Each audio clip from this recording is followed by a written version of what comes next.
Halo, selamat datang di channel YouTube Gizinya RSUD Kartini Karanganyar. Di video kali ini akan dibahas mengenai kopi, mengenal lebih dalam apa itu kopi dan manfaatnya kesehatannya. Yuk, langsung saja. Kopi.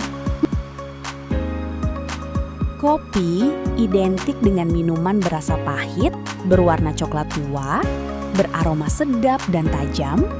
Minuman ini berasal dari pemrosesan biji buah tanaman kofea. Rasa dari minuman kopi bermacam-macam, dipengaruhi oleh banyak faktor yang akan dibahas nanti. Sejarah penggunaan kopi sebagai bahan pangan dulunya dari praktik kuno di benua Afrika, khususnya di negara Ethiopia pada abad ke-9. Ada legenda populer tentang penemuan kopi sebagai bahan berefek fisiologis. Dulu ada penggembala bernama Kalbi yang mengamati peningkatan energi yang tidak biasa pada ternaknya setelah mengkonsumsi biji mentah dari semak tertentu yang ternyata biji kopi. Dari pengamatan itu, suku-suku di Ethiopia mulai menggunakan biji kopi dalam pola makan mereka, seringkali dengan memasaknya bersama daging atau lemak sebagai penambah energi bagi para pejuang. Sampai memasuki abad ke-15, informasi mengenai kopi dan efek fisiologisnya mulai tersebar ke arah utara, menuju Mesir dan Yaman, di mana bangsa Arab mempelopori teknik penyeduhan biji kopi panggang dengan air panas. Di pelabuhan Mocha, Yaman, perdagangan kopi dimonopoli oleh pedagang Arab selama berabad-abad.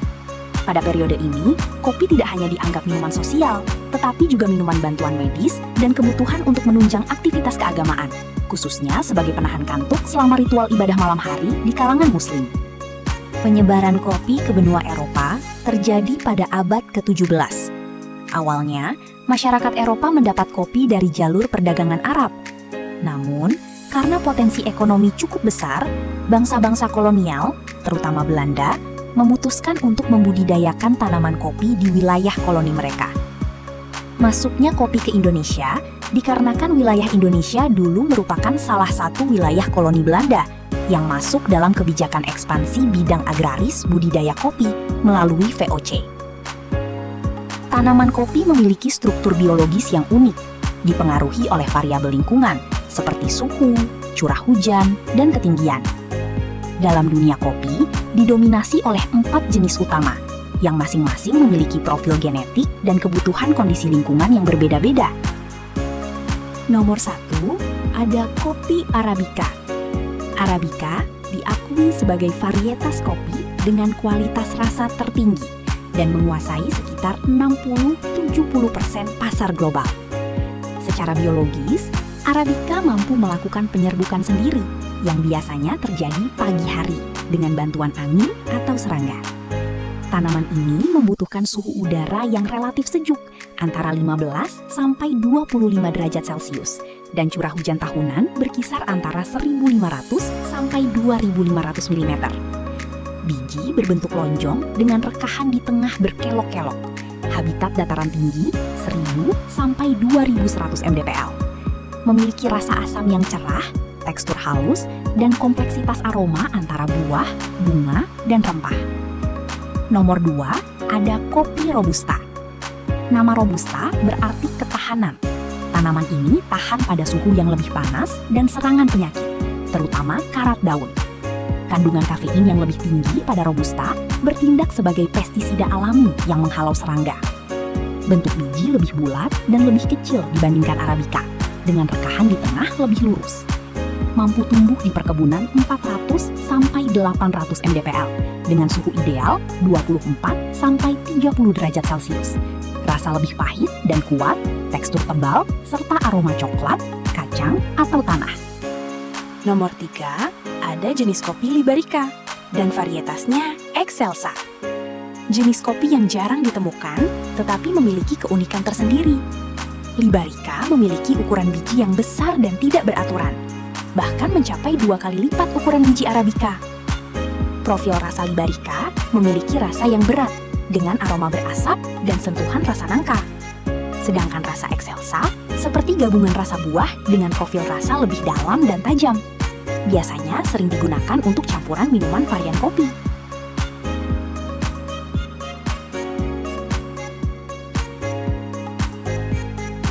Sekarang, lanjut kita bahas pemrosesan biji kopi.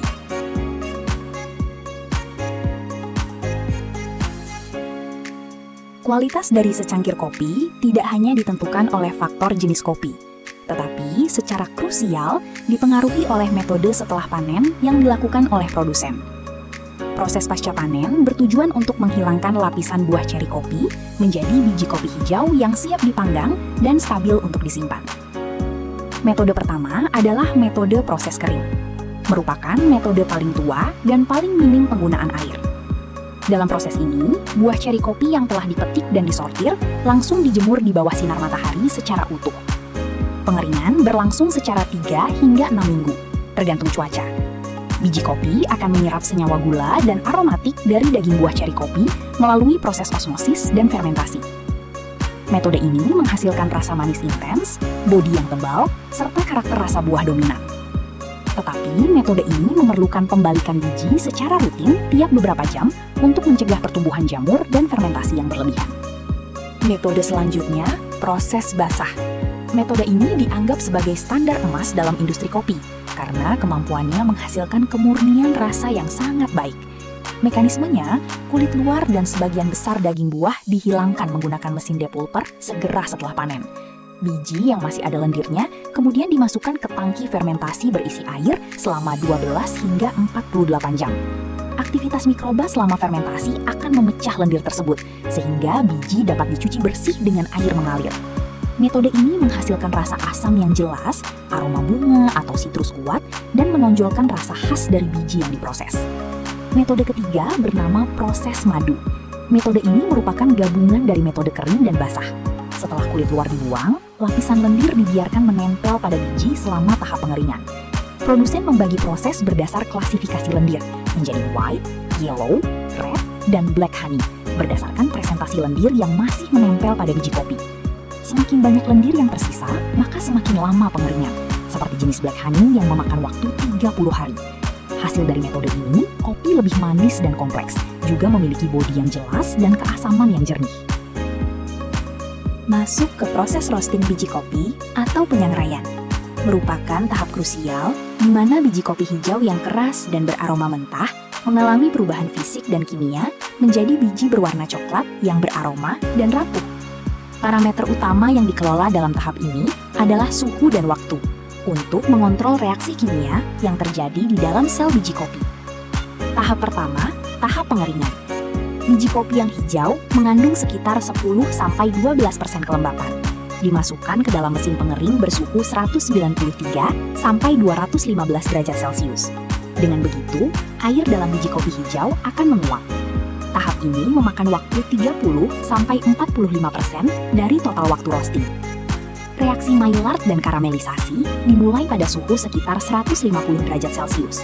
Terjadi reaksi antara asam amino dan gula dalam biji kopi. Reaksi Maillard menghasilkan melanoidin yang memberikan warna coklat, serta ratusan senyawa aromatik seperti furan, pirazin, dan keton. Setelah reaksi Maillard, terjadi karamelisasi gula yang memperkuat rasa manis dan kompleksitas rasa coklat dan karamel. First crack terjadi pada suhu sekitar 190-195 derajat Celcius. Tekanan internal akibat akumulasi uap air dan CO2 menyebabkan struktur sel biji pecah.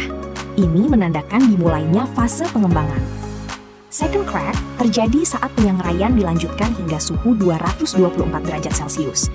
Terjadi ledakan kedua lebih halus. Pada titik ini, struktur selulosa biji menjadi sangat rapuh dan minyak kopi mulai keluar ke permukaan biji. Ini adalah indikator tingkat sangrai gelap atau dark roast. Hal selanjutnya yang akan dibahas adalah proses menggiling atau grinding biji kopi. Tingkat kehalusan hasil grinding disesuaikan berdasarkan metode seduh kopi yang akan dibuat. Yang pertama, sangat halus atau extra fine. Tekstur seperti tepung digunakan untuk kopi Turki, di mana seluruh bubuk kopi ikut dikonsumsi.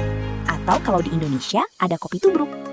Yang kedua, tekstur halus atau fine, seperti gula halus. Sangat cocok untuk metode seduh espresso dan mocha pot yang menggunakan tekanan air tinggi untuk ekstraksi cepat. Yang ketiga, sedang atau medium. Tekstur seperti pasir kasar, cocok untuk metode seduh pour over, V60, atau mesin kopi tetes otomatis. Yang keempat, kasar atau coarse, tekstur seperti garam laut. Diperlukan untuk metode perendaman lama seperti French press atau cold brew. Berikut kandungan gizi dari secangkir kopi. Mengandung kurang dari 5 kalori dan kurang dari 1 gram protein dan lemak.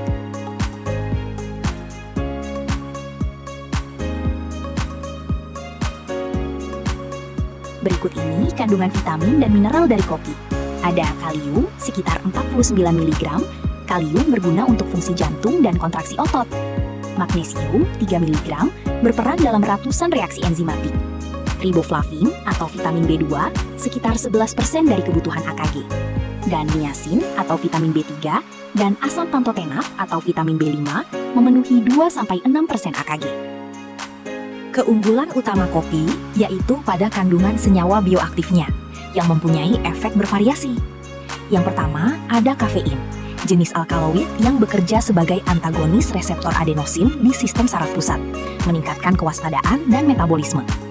Yang kedua, ada asam klorogenat, CGA, polifenol antioksidan utama yang membantu mengatur kadar gula darah dan melindungi sel dari radikal bebas. Kandungan CGA pada Robusta cenderung lebih tinggi dibandingkan Arabica. Yang ketiga, melanoidin, senyawa yang terbentuk selama roasting, memberi warna coklat dan memiliki sifat antiinflamasi serta antioksidatif. Yang keempat, disterpen, ada kafestol dan kahweol, yaitu molekul lipid yang secara alami ditemukan dalam minyak kopi. Diketahui memiliki efek protektif terhadap beberapa jenis kanker, namun dapat meningkatkan LDL jika dikonsumsi dalam jumlah banyak. Selanjutnya, kita bahas manfaat kesehatan jika kita rutin konsumsi kopi dalam takaran yang wajar, 1-2 cangkir per hari. Pertama, ada manfaat pada fungsi neurologis dan kesehatan otak. Kopi dapat bertindak sebagai agen neuroprotektif yang kuat. Kafein dan antioksidan di dalamnya melindungi neuron dari degradasi fungsional. Studi menunjukkan bahwa peminum kopi rutin memiliki risiko lebih rendah 65% terkena penyakit Alzheimer. Kafein membantu menstabilkan sistem dopaminergik di otak, sehingga menurunkan risiko terkena penyakit Parkinson sebesar 30-60%. Selain itu, konsumsi kopi dapat meningkatkan kadar dopamin dan serotonin, yang berkontribusi pada peningkatan daya ingat jangka pendek, fokus, dan penurunan risiko depresi. Kedua, efek pada metabolisme dan kesehatan kardiovaskular. Kopi dapat berefek sistemik pada metabolisme glukosa dan lipid, sehingga memberikan manfaat perlindungan jangka panjang. Bagi penderita DM tipe 2, kandungan senyawa asam klorogenal meningkatkan sensitivitas tubuh terhadap insulin. Selain itu, terdapat data yang menunjukkan konsumsi rutin kopi dapat menurunkan risiko DM tipe 2 sebesar 7%. Efeknya pada kesehatan jantung dan stroke. Meskipun kafein dapat meningkatkan tekanan darah sementara, antioksidan polifenol di dalamnya membantu menjaga fleksibilitas pembuluh darah, menurunkan risiko stroke dan gagal jantung sebesar 13-20%. Kemudian, dalam hal manajemen berat badan, kafein meningkatkan metabolisme basal sebesar 3-11% dan merangsang proses pemecahan lemak, lipolisis. Ketiga, efek pada kesehatan liver dan onkologi. Kopi memiliki efek terhadap perlindungan organ hati atau hepatoproteksi. Konsumsi kopi dapat menurunkan kadar enzim hati yang dapat merusak. Peminum kopi memiliki risiko 80% lebih rendah terkena sirosis hati dan penurunan risiko terkena kanker hati primer. Memiliki efek aktivitas anti-kanker. Senyawa bioaktif kopi memengaruhi aktivitas protein P53 yang berperan dalam perbaikan DNA, sehingga berkontribusi pada kematian sel kanker secara selektif, khususnya pada kanker kolorektal, endometrium, dan kulit. Meskipun banyak manfaat dari konsumsi kopi, tetapi konsumsi yang berlebihan di atas 400 mg kafein per hari dapat menyebabkan efek samping seperti insomnia, palpitasi jantung, kecemasan, dan gangguan pencernaan. Untuk ibu hamil, disarankan membatasi asupan tidak lebih dari 200 mg kafein per hari demi keselamatan janin. Selanjutnya, akan dibahas penanganan, pengemasan, dan penyimpanan kopi. Kopi bersifat higroskopis, yang berarti sangat mudah menyerap kelembapan dan aroma dari lingkungan sekitarnya. Ada beberapa faktor lingkungan yang merusak kualitas kopi. Yang pertama, oksigen.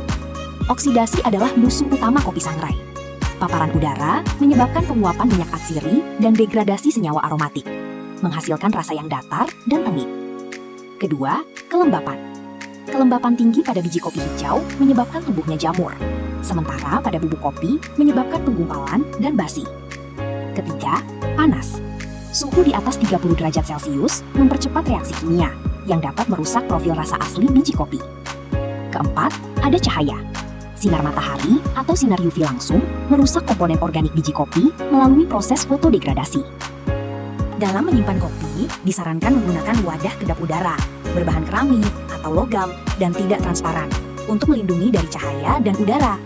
Tempatkan wadah pada tempat yang sejuk, kering, dan jauh dari sumber panas, seperti kompor atau oven. Untuk penyimpanan dalam jangka panjang, kopi sangrai dapat divakum dan dibekukan. Namun, jika setelah dikeluarkan dari freezer, kopi tidak boleh dimasukkan dalam freezer lagi, karena resiko kondensasi air yang ekstrim. Terapkan sistem FIFO atau first in, first out, dan belilah kopi dalam biji utuh untuk digiling secara langsung jika akan menyeduh kopi, untuk meminimalkan area permukaan yang terpapar oksidasi.